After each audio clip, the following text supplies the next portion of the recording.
What's up guys? Mon nom c'est Gina aka Jin Jin. Bienvenue dans une nouvelle vidéo. Aujourd'hui on parle de travel hacking. Le travel hacking c'est quoi? Ça fait depuis novembre 2021 que j'en fais. Ça fait 3 ans que je fais du travel hacking. Et qu'est-ce que ça me permet de faire? C'est d'accumuler des récompenses à l'aide de mes cartes de crédit pour soit voyager à rabais ou tout à fait gratuitement. Je me suis pas encore rendue à la gratuité parce que je suis pas quelqu'un qui est trop à cheval sur les récompenses. Et les récompenses permettent de soit réserver des chambres d'hôtel, des fois tu peux les utiliser pour des billets d'avion, ou tu peux les utiliser pour n'importe quoi d'autre que tu veux faire. Fait que aujourd'hui, je te présente mon bilan après 3 ans. Donc, combien de valeur monétaire j'ai accumulé depuis ces 3 dernières années. Je vais continuer à le faire, mais je vous avouerai que ça fait quand même longtemps que j'ai pas commandé des nouvelles cartes. Bon, j'ai pas commandé de nouvelles cartes, mais l'envie me brûle parce que je viens de réserver un voyage. Et je me dis, ben, un petit accès au salon en VIP de l'aéroport, ce serait pas mauvais. Mais bon, c'est pas nécessairement une priorité non plus pour moi, sachant que notre vol est très, très tôt. Il sera dans les 6 heures du matin. Donc, est-ce que le salon va être ouvert à ces heures-là? C'est ça qu'il faut que je vérifie avant de souscrire à une carte. Donc, je vais te présenter tous les dépenses de points que j'ai fait au courant de la dernière année. J'ai mon petit fichier Excel que je tiens à jour. Comme ça, je peux faire mes bilans à chaque année. C'est ça, c'est vraiment à des fins de voir est-ce que ça vaut vraiment la peine de continuer ou pas. Puis à chaque fois que je fais mon bilan, je me dis, ah oui, ça vaut la peine. J'ai envie de continuer, justement. Puis c'est pour ça que je viens partager ça sur YouTube aussi, parce que peut-être que c'est des choses qui sont méconnues. Puis moi, j'habite la province du Québec, plus précisément à Laval, proche de Montréal, au Canada. Donc, c'est des récompenses qui sont pas vraiment très, très, très discutées dans la région. Souvent, je tombe sur des pages américaines et tout, des groupes français. Donc ça, je décide d'en parler pour que ça puisse inspirer et aider les autres à savoir quelle carte commander et tout. J'ai une liste de lecture que j'ai faite. Je vais te laisser la liste de lecture dans le petit i en info et aussi dans la barre de description.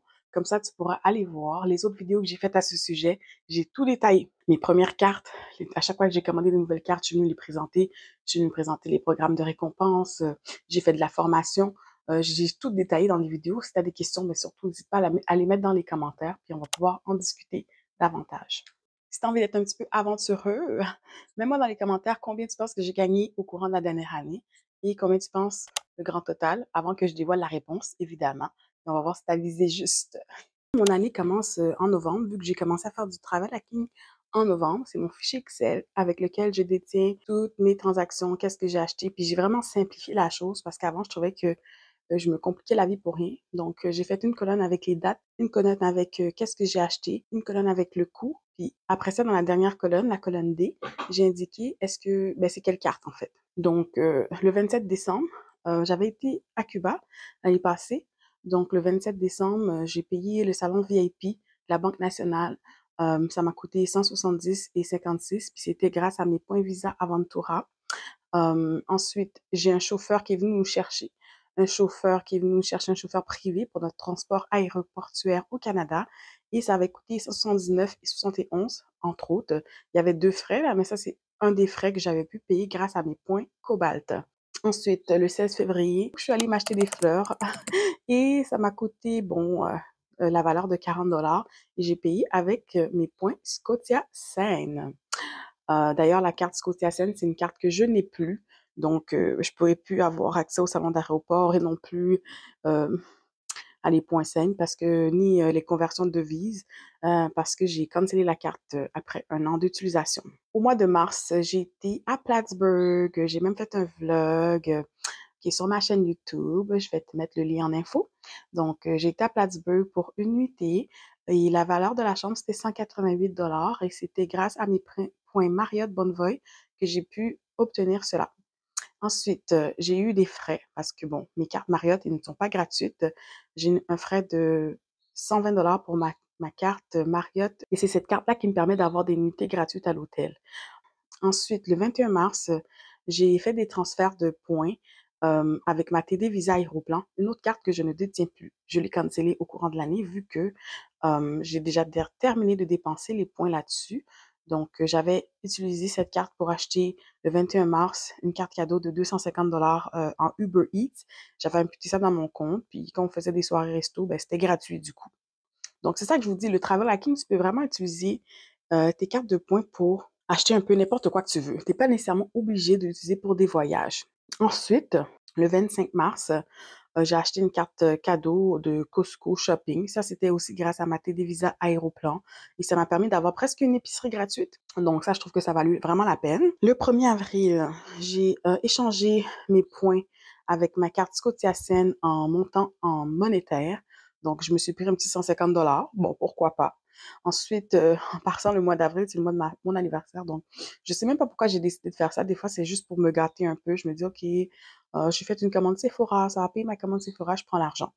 Donc, c'est vraiment selon ton bon vouloir.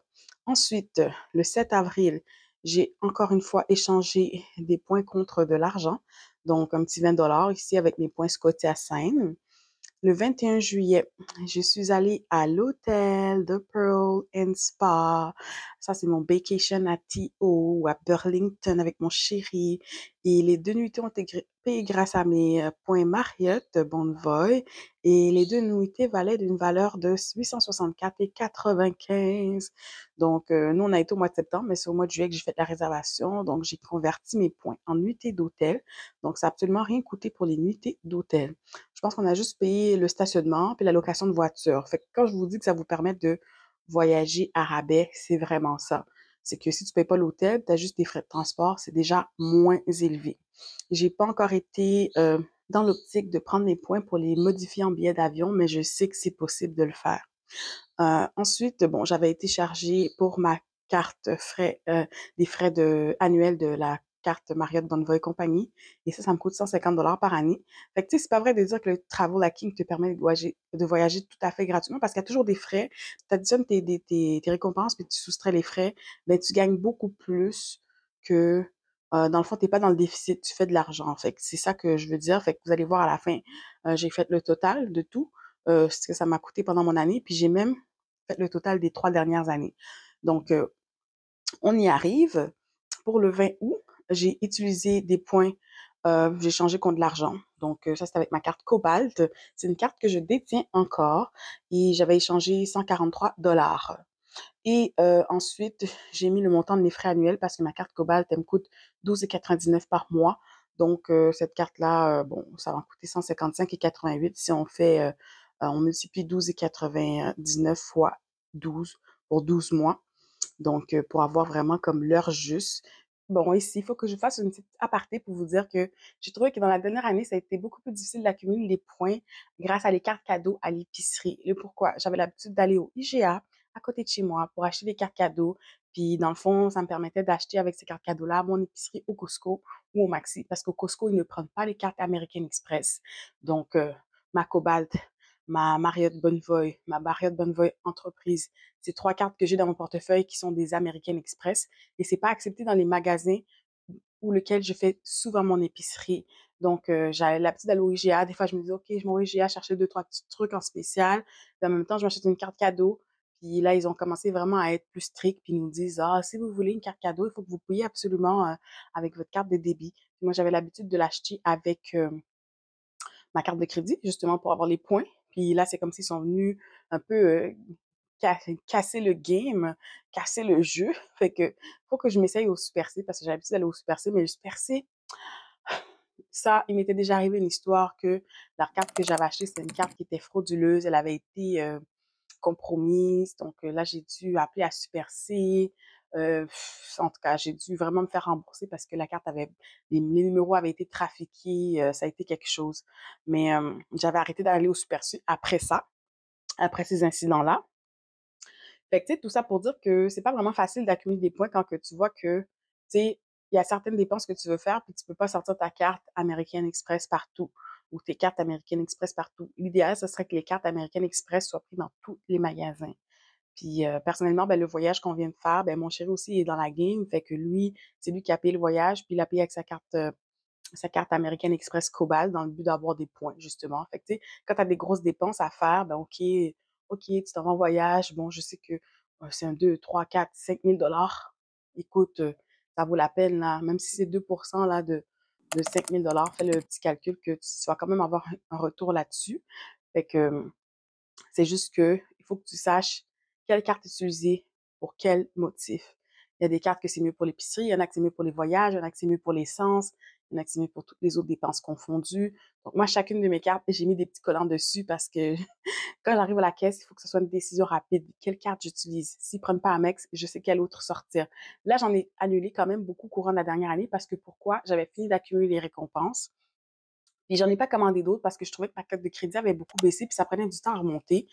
Puis pourquoi? Peut-être parce que j'ai pas assez diversifié mon type de crédit. J'ai pas beaucoup de types de crédit dans mon bureau de crédit. Donc, c'est sûr que quand ils regardent ça, ils me disent ah, carte de crédit, carte de crédit, carte de crédit, carte de crédit, j'en ai trop. Puis j'ai pas beaucoup d'autres variétés, donc ça aide pas non plus. Fait que ma cote de crédit maintenant elle a remonté, là, elle est 800 combien, mais elle a pas remonté aussi vite que quand j'ai perdu des points, j'ai perdu des gros 30 points, puis ça a remonté à coup de 2 points. Là, ça s'est replacé. Puis j'ose pas trop commander des cartes qui vont avoir un effet négatif. En tout cas, il faudrait plus que je commande une American Express. Il faudrait que je commande au moins une Visa ou une Mastercard. Ça, c'est sûr et certain. Puis moi, j'aimerais un qui donne des privilèges, soit de frais de conversion de devise ou de salon VIP d'aéroport. Donc, je vais regarder ça tranquillement. C'est sûr que si je commande des nouvelles cartes, je vais venir vous le dire. Fait que, roulement de tambour. On va continuer avec le total, combien j'ai accumulé au courant de la dernière année et le grand total depuis les 3 dernières années. Donc, le grand total que j'ai accumulé, quand on en soustrait les frais des cartes de crédit, les frais de mes récompenses, j'ai eu pour une valeur de 1830 et 34 dollars pour l'année à partir de novembre 2023 à novembre 2024. Je trouve que c'est quand même très, très bien. Puis le grand total depuis les 3 dernières années, donc, on a vu que la première année, ben c'est ça, au début, je faisais pas mes bilans exactement au mois de novembre. Fait que là, j'ai décidé de toujours les faire au mois de novembre. Ça va être beaucoup plus simple. Donc, au début, j'ai commencé en novembre 2021, mais j'ai fait un premier bilan en mars 2023. Après ça, j'ai fait en novembre 2023. Après ça, ben là, en novembre 2024. Fait que, en mars 2023, pardon, j'avais accumulé un total de 2001 et 63. En novembre 2023, j'avais gagné un total de 1464 et 60. Puis en novembre 2024, 1840 et 34 sous. Donc, pour une grande valeur totale de 5306 et 57. Et d'ailleurs, je voulais juste vous préciser aussi que c'est possible que des fois, les frais des cartes cadeaux, parce que les cartes cadeaux, ils ont des fois des petits frais de 8, 9 dollars, sont pas tout le temps inclus parce que je les ai pas toujours notés. Donc, ça se peut qu'il y ait une petite différence par rapport à ça. Donc, si tu me dis, OK, j'ai acheté 10 cartes cadeaux, il y avait des frais de moins de 10 dollars, ben, tu peux enlever un autre 100 pièces pour les frais de cartes cadeaux.